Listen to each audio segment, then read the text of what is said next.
Hey, how's it going everyone? My name is Mick Ambridge. You are watching All About Tech. Welcome back to another video. In today's video, I figured I would revisit the Electroneum M1.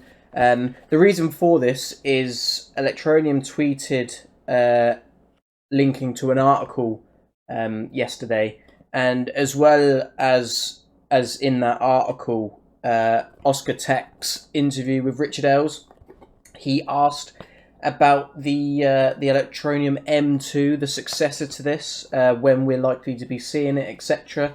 In which Richard Ailes was stated that the M1, obviously the first place it was supposed to go to was South Africa, but the deal fell through unfortunately due to cryptocurrency, and yeah, they've got some that they're hoping to get into a different region of Africa. That there's a deal currently taking place, and he was stating about the Electroneum M2 having a better camera, better processor, storage, and RAM. So I figured I'd go back into this phone and basically give my opinions on how it fares. Like almost a year, yeah, literally pretty much a year later, and what I'd like to see for the M2 and how they're going to market this. I've got a second camera angle for today's video. This is being filmed on an iPhone 11 with the ultra wide lens. I'm trying to learn how to do different camera angles and sync the audio and things like that, just to give my videos a bit more of a professional look, etc. So let's dive into it. I can't believe it's been a year since this thing was launched. I think it was over a year because I hadn't moved into my new house yet before I received this. So as you can see, the Electroneum M1 with its Electroneum logo, and I gotta say, when I took this out of the box again yesterday, it was dead. It needed a good charge. I actually went to use my OnePlus Warp charger for some reason, and it really didn't like it. Don't use a charger that has too much juice on it. Yeah, so I just used a USB port to charge it. My thoughts a year later, pretty much what they were before, to be honest with you. You're not going to be doing an awful lot with this device. I think it's like a gig of RAM or half a gig of RAM. I can't remember the exact specs. The viewing angles, as previously stated, are quite poor. The cameras aren't that good, to be fair. But by my testing, the front-facing camera is just as good as the rear camera, which is kind of strange. Maybe they're not quite exact. It's quite hard to actually take a selfie because of how bad the viewing angles are. It's really hard to see exactly what you're getting in your shot, mainly because as soon as you hold it up like that, your viewing angle is different, and then you get that whole kind of fading effect on the front of the screen, and you can't really see what's going on. Apart from that, it served its purpose. It was a cheap smartphone to get into the market. With the plastic back, which is removable, you can put a micro SD card in here. You can put, I think it's just one SIM card you can put in here. If I can open it, that is. No, dual SIM. It is dual SIM. But yeah, the way the smartphone market has gone along, I know Richard stated in the interview with Oscar Tech that they still have units of these sat in a warehouse, and they're hoping to get those on the ground.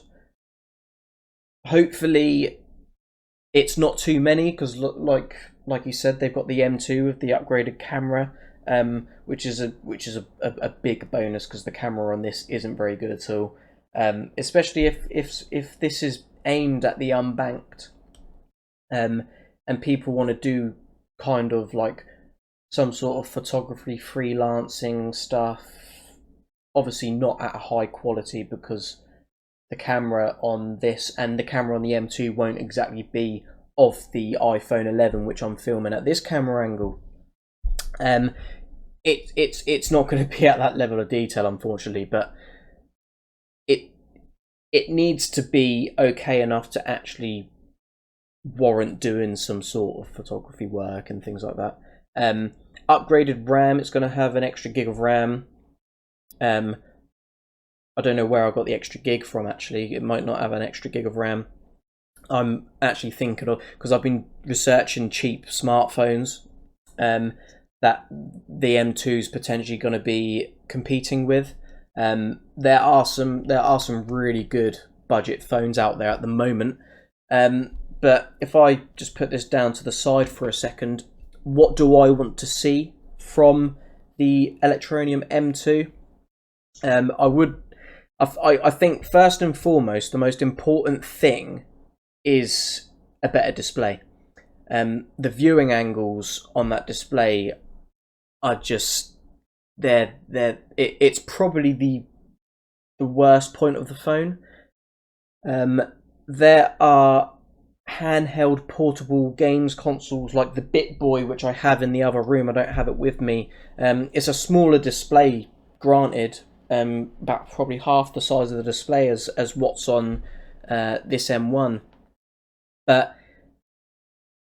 the viewing angles on it are great. It gets bright. It's obviously it's not to the standard of what the OnePlus 7 Pro that I have over here, the iPhone 11, which makes the most out of a lower resolution display. That panel on the BitBoy crushes this, and the BitBoy, yeah, it's not a phone, but that BitBoy cost me what, 25 quid. I don't think the displays, I don't think an IPS panel or something would be expensive enough to drive the price up on something like this. I know they've already gone ahead and done the deals and stuff with the M2 to come out about $10 cheaper than what they were previously, and they're going to pass those savings down.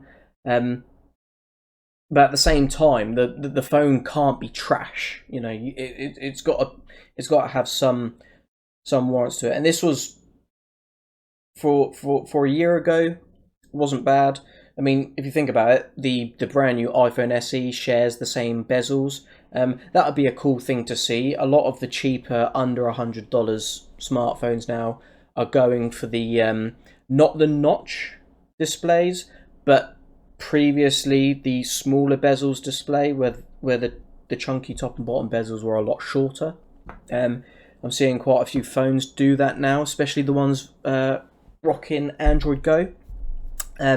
Speaking of Android Go, I imagine it's going to be present again on the M2, purely because it's just it would be a better experience than to try and load a full-fledged Android operating system, which, for one, you wouldn't get Android 10 on it anyway, which means that if you're using older versions of Android, it's not going to be security patched up to the latest firmware. At least with the Go edition, it is purely made for very low performance components. So at least Android Go is going to be updated regularly with security patch, because that's probably the most important thing with a device, to be honest with you, to make sure that it's secure. So yeah, would love to see a better display. Obviously, we know we're getting a better camera, which is fantastic.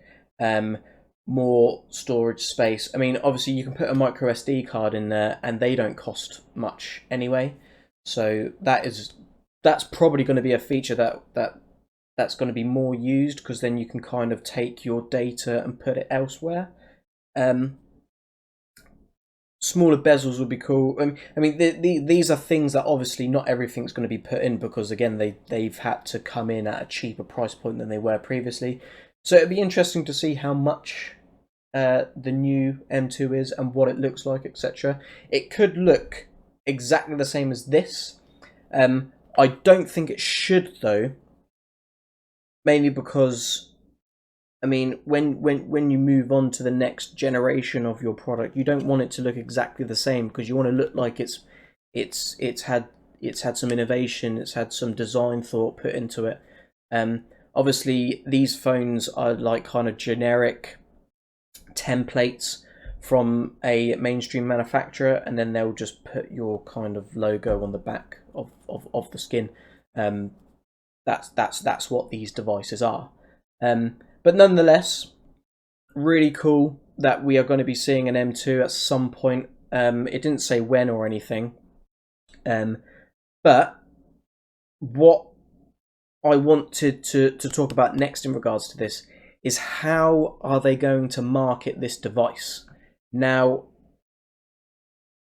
this is where we stumble across a bit of a building block, as such, because the way that they marketed this device to start with, and it says here on the box that earn cryptocurrency every day, the phone that pays you back. Now, I spoke about phase 2 in my previous video and how my interpretation of what was kind of said in Oscar Tech's interview, and I could be wrong, is that phase 2 is they're going to be coming back towards focusing on the fundamentals of the crypto aspect of the coin, going back to the crypto community, and really focusing on that front.